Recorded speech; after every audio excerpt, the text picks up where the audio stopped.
नुआपड़ा जिला विभिन्न थाना पक्षर 353 नंबर जातीय राजपथ में सड़क सुरक्षा नहीं सचेतन कार्यक्रम अनुष्ठित हो जाइछि।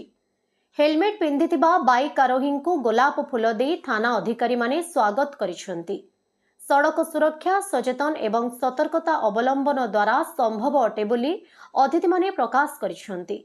सिनापाली थाना अधिकारी रश्मिता प्रधान, प्रभाकर नायक, एएसआई रेवती दुर्गा, विकास कुमार नाग, एएसआई केतन धरुआ, एएसआई सामिल थिले।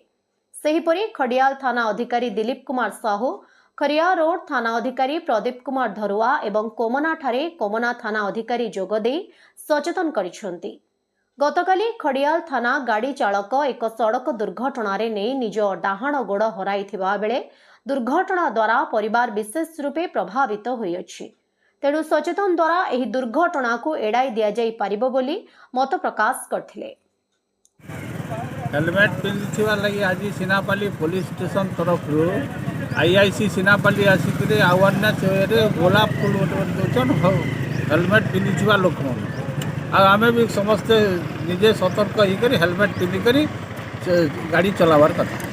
आप केते खुशी अच्छा सिनापाली थाना प्रशासन जिन वार्ता दूसरी जे पुलिस प्रशासन को मोर तरफ बहुत बहुत धन्यवाद। नुआपड़ा जिल्लारू जगन्नाथ सागर रिपोर्ट, ओडिशा हाइलाइट समाचार।